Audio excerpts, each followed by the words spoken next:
ఈరోజు మీరు ఎంతసేపు నా రంగారెడ్డి జిల్లా హైదరాబాద్ పరిమితం అయిపోయి ఆలోచన చేస్తున్నాం. ఈరోజు ఇక్కడ నివాసాలు ఏర్పరచుకున్న వాళ్ళకు జరుగుతున్న సమస్యల గురించి మనం చర్చిస్తున్నాం. నేను కూడా సానుభూతితో ఉన్నాను. కానీ కిందున్న నల్గొండ గురించి ఒకరైనా ఆలోచన చేస్తుండ్రా?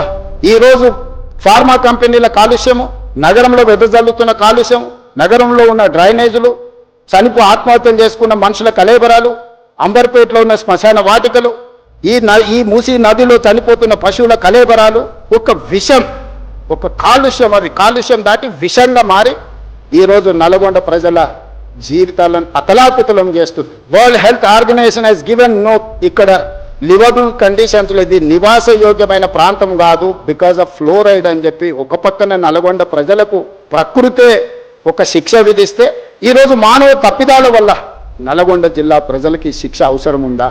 ఆ ప్రజల్ని కాపాడాల్సిన బాధ్యత ఎవరు? నల్గొండ ప్రజలు మన వాళ్ళు కాదా? మనతో లేరా?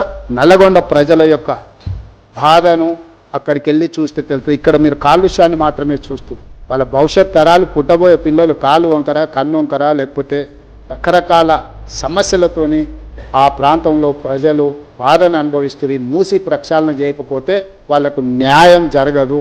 నల్గొండ ప్రజల యొక్క సమస్యని కూడా సానుకూలంగా అర్థం చేసుకొని ప్రాజెక్టు ముందుకు వెళ్ళడానికి అవసరమైన సహకారాన్ని, సూచనలు ఇవ్వాల్సిందిగా కోరుకుంటూ మీ అందరి దగ్గర సెలవు తీసుకుంటున్నా. ధన్యవాదాలు.